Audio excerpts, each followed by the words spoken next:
ಉಚಿತ gas connection ಪಡೆಯಲು ಅರ್ಜಿ ಆಹ್ವಾನ. ₹1 ಕೂಡ ಕಟ್ಟಬೇಕಾಗಿಲ್ಲ. ಉಚಿತವಾಗಿ ಪಡೆಯುವುದು ಹೇಗೆ? ಇಲ್ಲಿದೆ ಇದರ ಕಂಪ್ಲೀಟ್ ಮಾಹಿತಿ. ನೀವು ಚಾನಲ್ಗೆ ಹೊಸಬರಾಗಿದ್ದರೆ ಸಬ್ಸ್ಕ್ರೈಬ್ ಆಗಿ ಮತ್ತು ವಿಡಿಯೋ ಇಷ್ಟ ಆದರೆ ಲೈಕ್ ಮಾಡಿ. ಬಡ ಹೆಣ್ಣು ಮಕ್ಕಳಿಗೆ ಮನೆ ನಡೆಸಲು ಅನುಕೂಲವಾಗುವಂತೆ ಹಾಗೂ ಯಾವುದೇ ಅನಾರೋಗ್ಯದ ಸಮಸ್ಯೆಯಿಂದ ಬಳಲಬಾರದು ಎನ್ನುವ ಕಾರಣಕ್ಕೆ ಸರ್ಕಾರ ಇದೊಂದು ಪ್ರಮುಖ ಯೋಜನೆಯನ್ನು ಜಾರಿಗೆ ತಂದಿದೆ. ಇದೇ ಕಾರಣಕ್ಕೆ ಈ ಹಿಂದೆ ಮಹಿಳೆಯರು ಮನೆಯಲ್ಲಿ ಬೆಂಕಿ ಹೊತ್ತಿಸಿ ಅಡುಗೆ ಮಾಡಿ ಬಡಿಸುವ ದೊಡ್ಡ ಕೆಲಸಕ್ಕೆ ಮುಕ್ತಿ ಸಿಕ್ಕಿದೆ.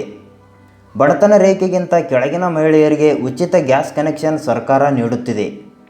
ಇದರಿಂದ ದೇಶಾದ್ಯಂತ ಅದೆಷ್ಟೋ ಮಹಿಳೆಯರ ಮುಖದಲ್ಲಿ ಮಂದಹಾಸ ಮೂಡಿದೆ ಎನ್ನಬಹುದು. ಇದೀಗ ಈ ಯೋಜನೆಗೆ ಸಂಬಂಧಪಟ್ಟ ಹಾಗೆ ಸರ್ಕಾರ ಹೊಸ ಅಪ್ಡೇಟ್ ನೀಡಿದೆ. ಪ್ರಧಾನಮಂತ್ರಿ ಉಜ್ವಲ ಯೋಜನೆ. ದೇಶದಲ್ಲಿ ಸಾಕಷ್ಟು ಕುಟುಂಬಗಳಿಗೆ ಇಂದು ಉಜ್ವಲ ಯೋಜನೆ ಅಡಿಯಲ್ಲಿ ಕೇಂದ್ರ ಸರ್ಕಾರ ಉಚಿತ ಗ್ಯಾಸ್ ಕನೆಕ್ಷನ್ ನೀಡುತ್ತಿದೆ. ಇದರ ಜೊತೆಗೆ ವರ್ಷದಲ್ಲಿ 12 ಸಿಲಿಂಡರ್ ₹300 ಸಬ್ಸಿಡಿ ಕೂಡ ನೀಡಲಾಗುತ್ತದೆ.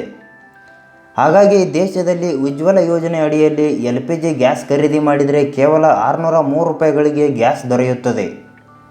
ಪ್ರತಿ ವರ್ಷ ಉಚಿತ LPG ಗ್ಯಾಸ್ ಕನೆಕ್ಷನ್ ಅನ್ನು ದೇಶದ ಪ್ರತಿಯೊಂದು ದೇಶದ ವಿಭಾಗದಲ್ಲಿ ಇರುವ ಬಡ ಕುಟುಂಬಗಳಿಗೆ ನೀಡಲಾಗುತ್ತದೆ. ಸರ್ಕಾರದ ಮಾನದಂಡದ ಒಳಗೆ ಬರುವ ಯಾವುದೇ ಕುಟುಂಬದವರು ಈ ಯೋಜನೆಯ ಪ್ರಯೋಜನ ಪಡೆಯಬಹುದು. ಪ್ರಧಾನಮಂತ್ರಿ ಉಜ್ವಲ ಯೋಜನೆ ಗ್ಯಾಸ್ ಕನೆಕ್ಷನ್ ಪಡೆದುಕೊಳ್ಳಲು ಬೇಕಾಗಿರುವ ಅರ್ಹತೆಗಳು ಇಲ್ಲಿದೆ ನೋಡಿ. 18 ವರ್ಷ ಮೀರಿದವರು ಅರ್ಜಿ ಸಲ್ಲಿಸಬಹುದು. ಈಗಾಗಲೇ ಮನೆಯಲ್ಲಿ ಗ್ಯಾಸ್ ಕನೆಕ್ಷನ್ ಇರುವವರಿಗೆ ಈ ಸೌಲಭ್ಯ ಸಿಗುವುದಿಲ್ಲ.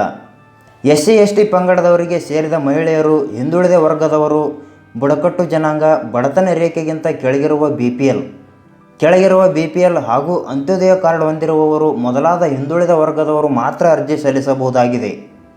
ಅರ್ಜಿ ಸಲ್ಲಿಸಲು ಬೇಕಾಗಿರುವ ದಾಖಲೆಗಳು: ಆಧಾರ್ ಕಾರ್ಡ್, ರೇಷನ್ ಕಾರ್ಡ್, ವಿಳಾಸದ ಪುರಾವೆ, ಬ್ಯಾಂಕ್ ಪಾಸ್ಬುಕ್, ಮೊಬೈಲ್ ನಂಬರ್ ಈ ಮೊದಲಾದ ಮೂಲಭೂತ ದಾಖಲೆಗಳನ್ನು ತೆಗೆದುಕೊಂಡು ಹತ್ತಿರದ ಗ್ಯಾಸ್ ಏಜೆನ್ಸಿ ಬಳಿ ಅರ್ಜಿ ಹಾಕಬಹುದು. ಅರ್ಹ ಫಲಾನುಭವಿಗಳಿಗೆ 1 ಗ್ಯಾಸ್ ಹಾಗೂ 1 ಸಿಲಿಂಡರ್ ಉಚಿತವಾಗಿ ನೀಡಲಾಗುತ್ತದೆ. ಉಜ್ವಲ ಯೋಜನೆಗೆ ಅರ್ಜಿ ಸಲ್ಲಿಸುವುದು ಹೇಗೆ? ಈ ಯೋಜನೆಗೆ ಅರ್ಜಿ ಸಲ್ಲಿಸಲು ಡಿಸ್ಕ್ರಿಪ್ಷನ್ನಲ್ಲಿ ಲಿಂಕ್ ಇದೆ, ಹೋಗಿ ಕ್ಲಿಕ್ ಮಾಡಿ.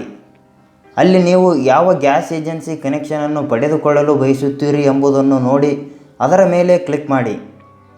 ಈಗ ನೀವು ನಿಮ್ಮ ಎಲ್ಲ ದಾಖಲೆಗಳನ್ನು ನೀಡಿ ಅರ್ಜಿ ಫಾರ್ಮ್ನಲ್ಲಿ ಬೇಕಾಗಿರುವ ಮಾಹಿತಿಯನ್ನು ನೀಡಿ ಅರ್ಜಿ ಸಲ್ಲಿಸಬಹುದು.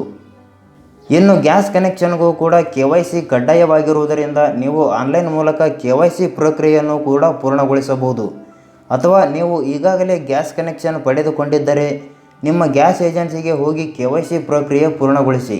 ಈ ಮಾಹಿತಿಯ ಬಗ್ಗೆ ಏನೆನಿಸುತ್ತದೆ ಕಮೆಂಟ್ ಮಾಡಿ ಮತ್ತು ವಿಡಿಯೋ ಇಷ್ಟ ಆದರೆ ಲೈಕ್ ಮಾಡಿ. ಚಾನಲ್ಗೆ ಹೊಸಬರಾಗಿದ್ದರೆ ಸಬ್ಸ್ಕ್ರೈಬ್ ಆಗಿ.